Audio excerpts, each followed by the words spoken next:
Hello and welcome back. Today I'm going to be working on and showing you a very unique car here in the United States. This is called a Rover P6 with the V8 3500S model.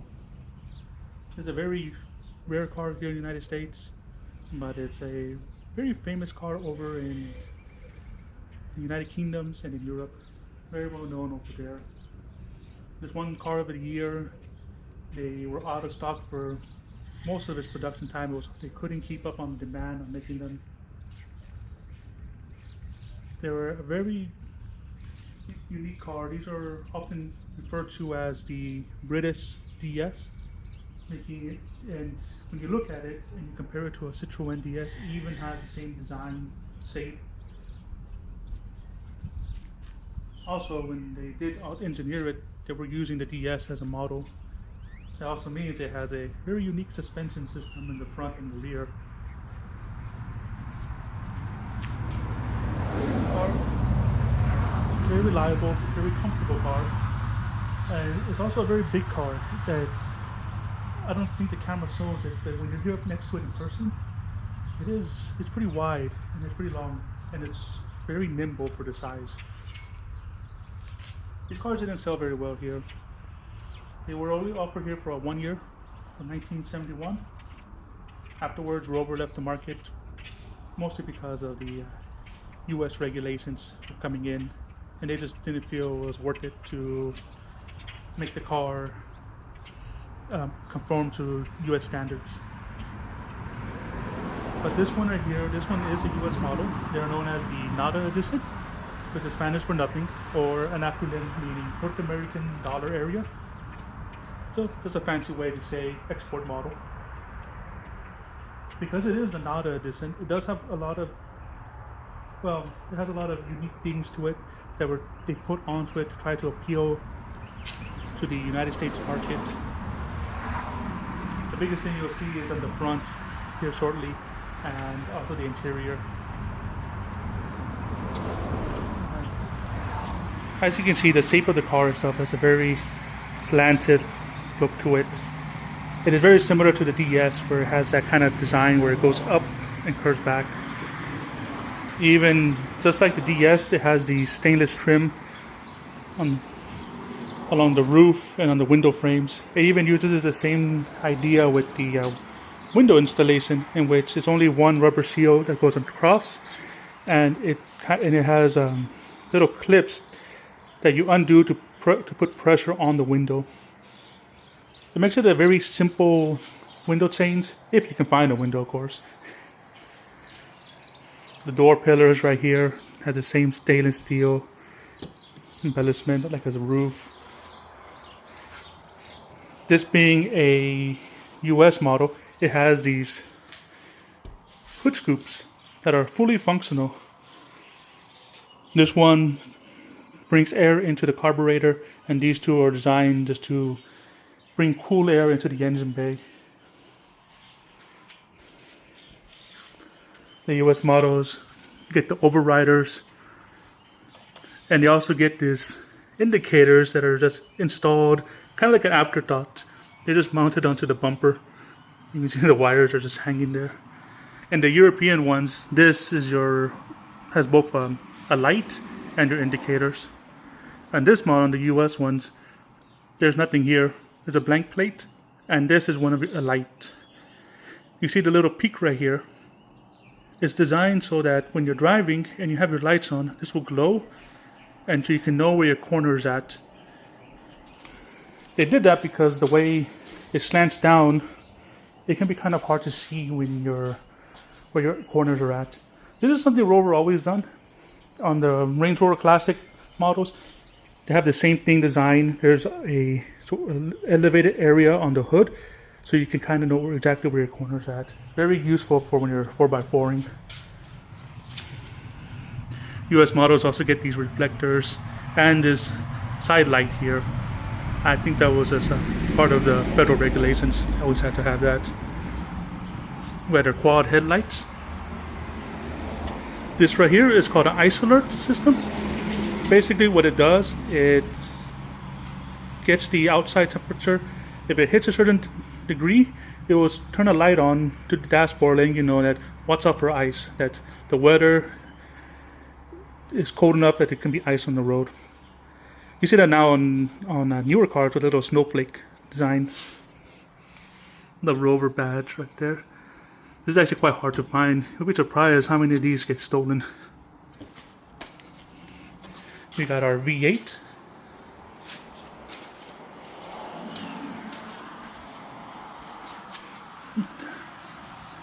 So you can see the funky suspension there. Let me get some light. A spring on the side and shock.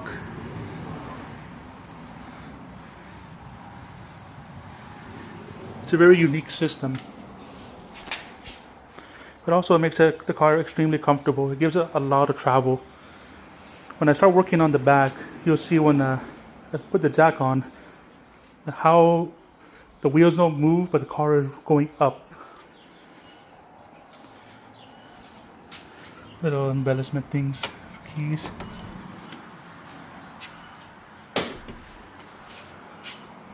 The US models get these little door panels.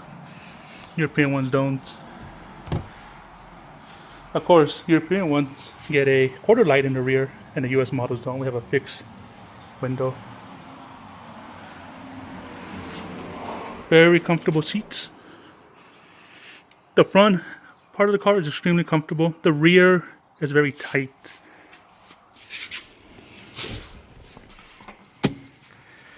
We have here, we have a sporty dash. The 4-cylinder ones were often known for having that ribbon dash that goes like this, the line. It was also designed so that you can replace it, but it's by, not replace, but move it on either side, left or right, depending on where the car is going to. That's something always British cars seem to have done, is made it easy to swap from right-hand drive to left-hand drive. That's why we have things like we got a glove box here, but we also have a glove box here. Now, we have our interior light here that rotates.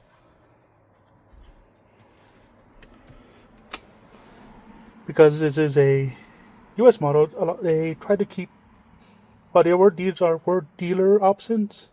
The majority of all US models had the radio and the air conditioning and electric window. We have a 2-speaker system, air conditioning, there's your AC vents here,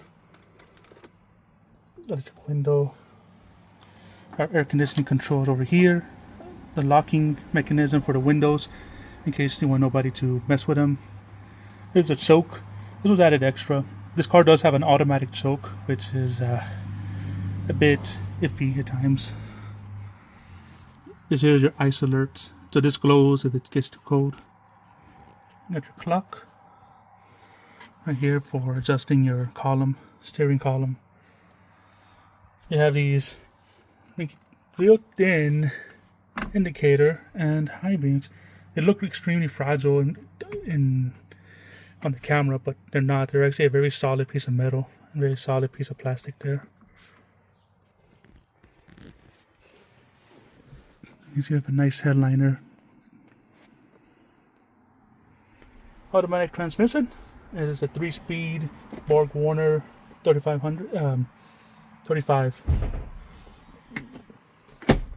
Oh, another unique thing is, you see this right here. If you didn't have the air conditioning model, there will be little levers here that control all your ventilation. Because this is the AC model, everything is vacuum controlled. So when you move the heater, there's different areas, one right here, one right there, that will tell the vacuum system to operate. It's pretty nice, except if it's not working, then you don't have heat. This one, it does work. I got it to work.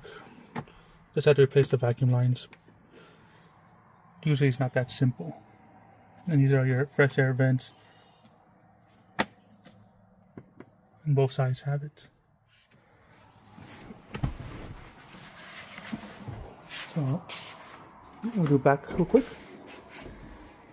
As you can see, I have this air all the way back, but even so, it's not a very... It's pretty tight in the back. Oh, and there's something unique. This car has rear seatbelts. Very rare to find that. Most, at this point, still had front seatbelts, but rear ones, it's not something you see. You see right here, front ones with the hanger. And let's take a look at the engine.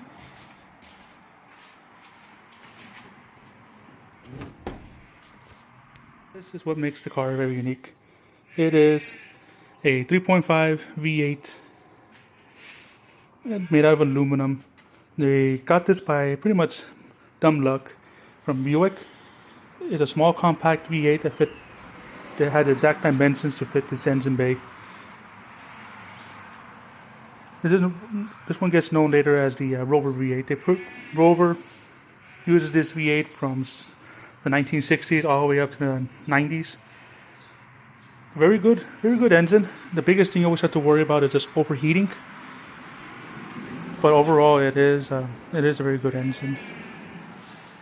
It can run with the least amount of care you give it. You'll be surprised how well it runs, and when it finally breaks down, you'll be surprised that, like, how did it run like that? They're very dependable, very hardy engine. That's a more correct way to say. But as you can see, the engine bay here on the US models is pretty cramped. We have our air conditioning, there's a pressure regulator, dryer, part of our emissions vapor for the fuel vapors. This right here is known as the automatic choke, the automatic enrichment unit, I think that's what it's called. They're iffy. That's the reason why there's a manual choke installed, which is right here. We got twin SU carburetors. We have a vacuum for the brake right there, and another one over here, our master. 2 brake fluids, power steering, and your steering is over here for the steering box. As you can see on the hood scoops, we're set for summer, so it brings in cool air all over to the engine, and this one was connected here with gets air into the carburetors. It also has this tube, there's a pipe that connects to get air for the carburetors also. But yeah, this is it's a very good engine. This one gets about 180 or 160 horsepower. The US model on the air conditioning system, they did a very professional job. Everything's pretty much controlled over here behind in this little box area. The air AC and heater.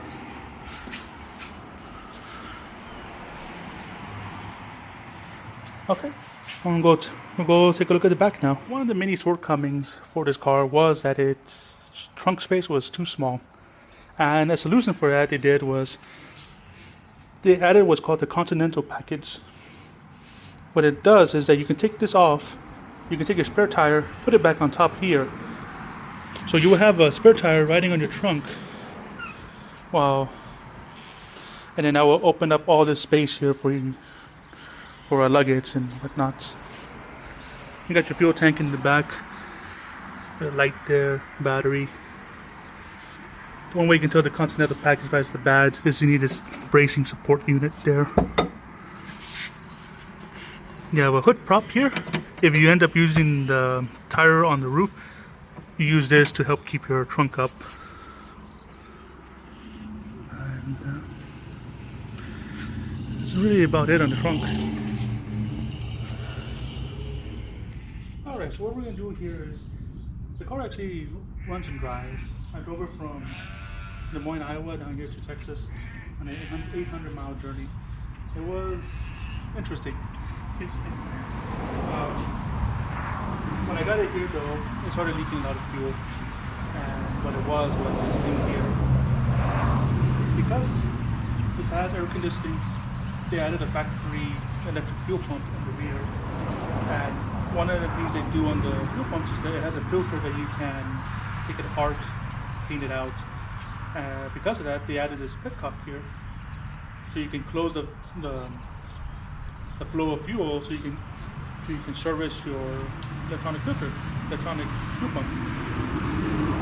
Well, eventually these petcocks here use cork, and over time they just disintegrate, and that's what happened here. So the fuel started leaking out. What I decided to do was replace the entire fuel pump, put a new one in, and also replace the petcock cork, put a new one as well. So we'll be doing that here. If you have one of these cars, majority of them have a mechanical fuel pump, and they suffer a lot from vapor loss because where the fuel pump is at is in the front of the engine bay underneath the distributor, where it gets very hot. The easiest way to fix that is just to run a mechanical fuel pump, an electronic fuel pump. So what I want to do is I will show you the area where the factory put their fuel pump at, to kind of give you an idea of if you're going to add one and you want to go with a factory style look. This is an option. So first off, what we're going to do is we're going to have to lift the car up, of course. And I want to show you this.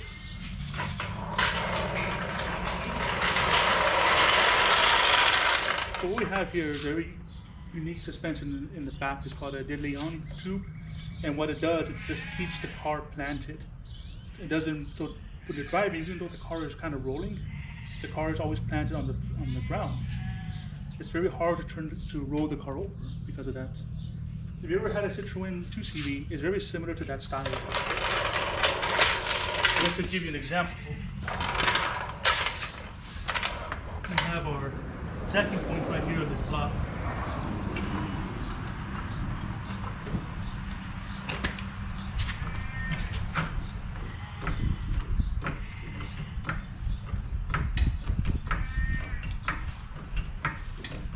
As you can see, the car is pretty high up already.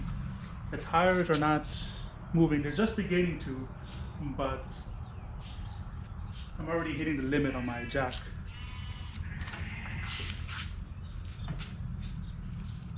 So what we'll do instead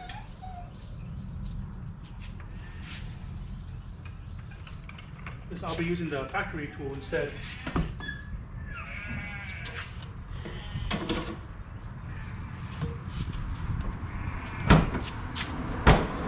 This right here. If you decide to use this, make sure first your factory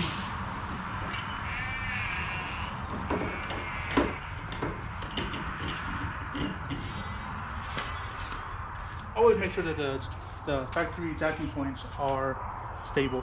You will have to take off the seal and look into them. Make sure they're not rusty, otherwise it'll be a bad day when you try to use them. But that's also a good point to test to see if this car has any rust, because if it works, there's a good chance this car is very clean. Alright, so I'll have the camera and then we'll get started. Alright, so we have our jack set up here, and I already loosened the tires. Took off the hubcap, and we just stick the tube into this hole. There's one on each corner, and you lift this up.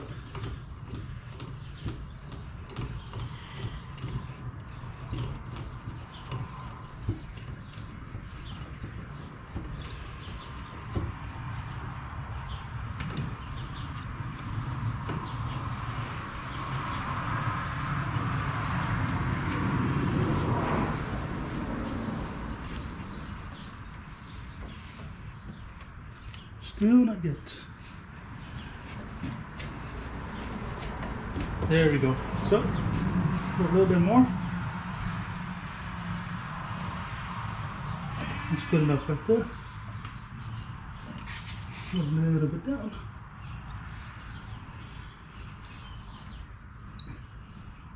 Okay. Let me set the jack in the back for support.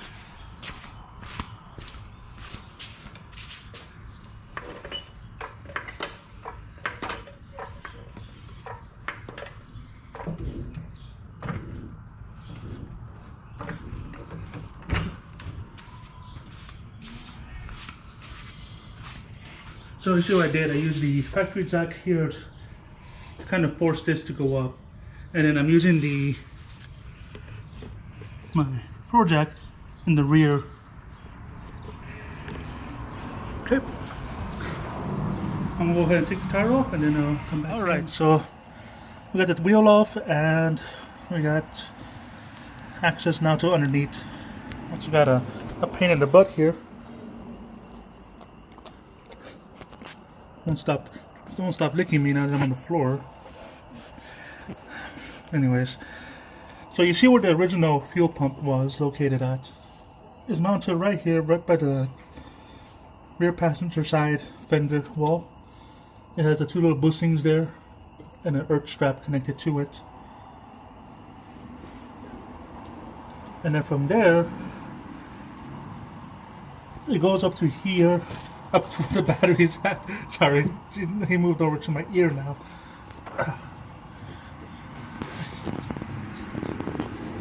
You can see right there, there's a little grommet.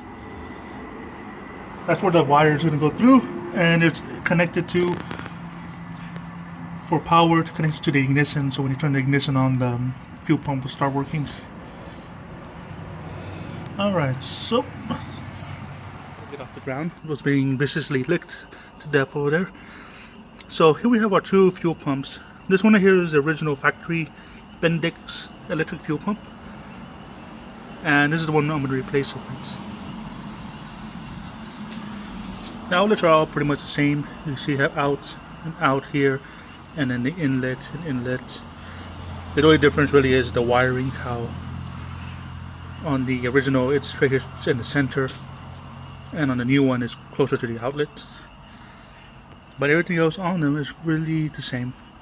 So what I'm going to do now is I'm going to go ahead and tighten my fittings.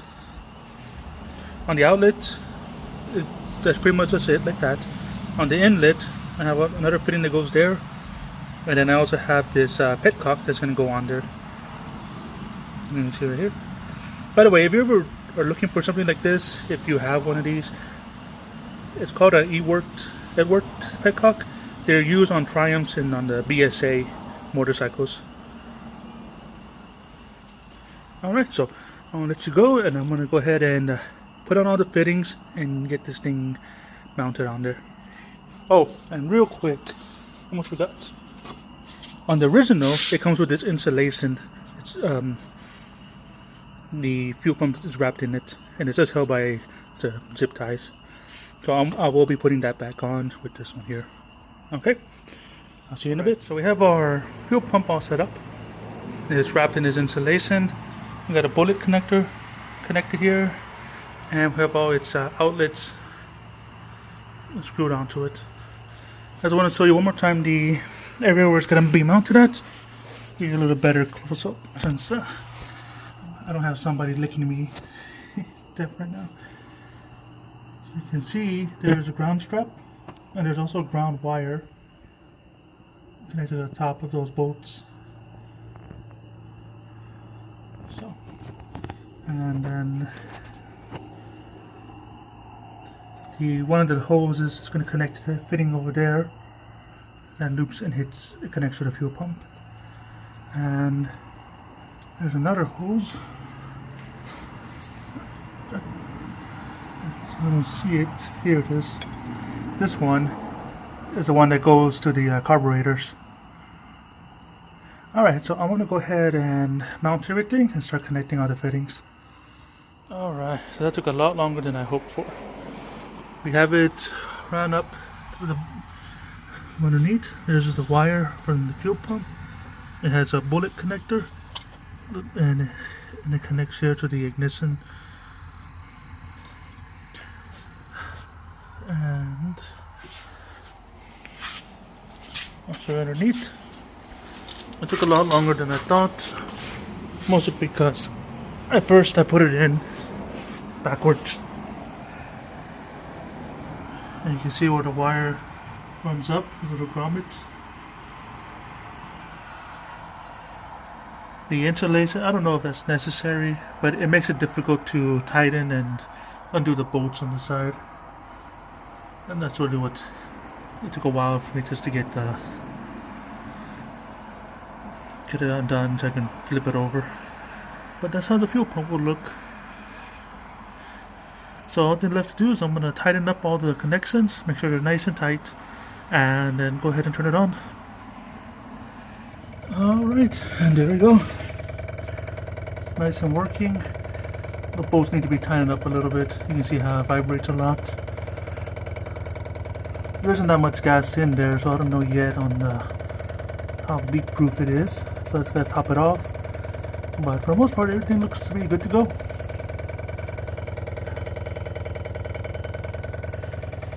It's not as noisy as the old fuel pump.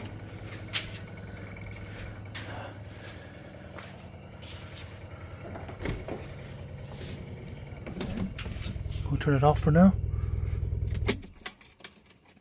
Alright, well, we'll leave that it for today. Fuel pump's installed.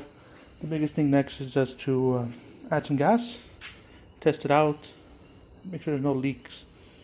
But I think everything is good to go. Thank you, and hope to see you next time. Well, I couldn't wait, so I went ahead and got some fuel. Let's give it a try.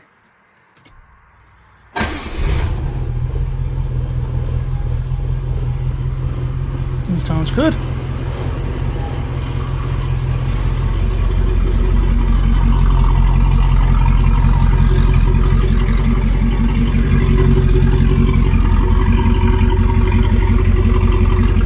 I don't see any fuel on the floor.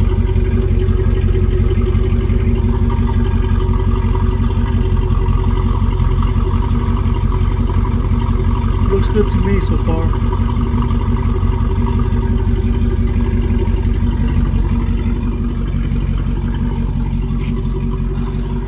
What do you think, Astro, huh? You think it looks good?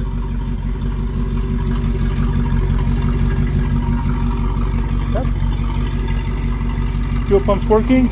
I don't see any fuel leaking. I think it's a success. I'll give it a test run. I don't have that much gas in it, so I think I might go to the gas station and give it a test run. But I think that's the end for today. Alright, well, I'll see you next time.